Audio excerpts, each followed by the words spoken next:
Har voice Har vision woman shaping the economy theme પર national conference અને શક્તિ awards 2025 અમદાવાદની બિનોરી hotel ખાતે યોજાયો હતો.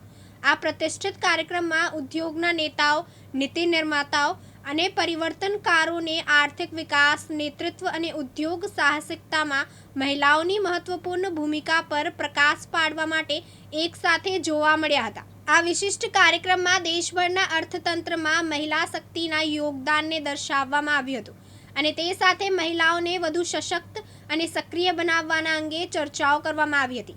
શ્રીમતી દીપા શર્મા અને શ્રીમતી પૂર્વી પંડ્યા દ્વારા સ્થાપિત ગતિશીલ મહિલા નેતૃત્વવાળી પહેલ બિઝનેસ એન્ડ ટ્રેડ એસોસિએશન દ્વારા આયોજિત women's Indian chamber of commerce and ઇન્ડસ્ટ્રીના સહયોગથી આ કાર્યક્રમનો ઉદ્દેશ્ય સમાવિષ્ટ નીતિ નિર્માણ, માર્ગદર્શન કાર્યક્રમો અને વ્યૂહાત્મક સહયોગને પ્રોત્સાહન આપવાનો છે, જે મહિલા ઉદ્યોગ સાહસિકોને સશક્ત બનાવે છે.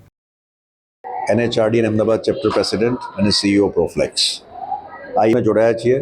ખાસ કરીને વુમેન એમ્પાવરમેન્ટ એના માટેની આ વાત છે. અને આજે વિમન્સ જે લોકો બિઝનેસમાં, ઇકોનોમીમાં કોન્ટ્રીબ્યુટ કરી રહ્યા છે, એમનું રેકગ્નિશન આ પ્લેટફોર્મ પરથી થયું છે.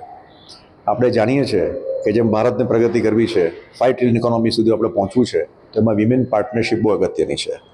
NHRD પણ આ માટે પ્રયાસ કરે છે, BTA પણ આ માટે પ્રયાસ કરે છે અને આપણે સૌએ ભેગા મળીને એમને એક તક આપવાની છે. એમનામાં કેપેબિલિટી તો છે જ, એમનામાં આવડત તો છે જ, પણ ખાલી એમને આપણે સપોર્ટ કરવાની જરૂર છે અને રેકગ્નાઇઝ કરવાની જરૂર છે.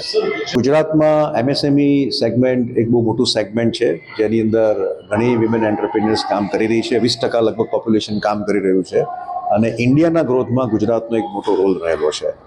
એટલે 50% ઉપર જ્યારે વિમેન પોપ્યુલેશન કન્ટ્રીમાં હશે અને કોન્ટ્રીબ્યુશન ખાલી 20% જ હોય એમનું, તો એ આપણને દેખાઈ રહ્યું છે કે એમનું કોન્ટ્રીબ્યુશન ઘણું ઓછું છે, જે વધારવાની જરૂર છે.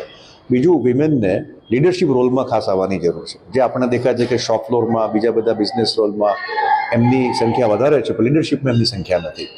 એ જવાબદારી બધાને ભેગા મળીને તક આપવાની છે. માનવ મહેતા, દિવ્યાંગ ન્યૂઝ, અમદાવાદ.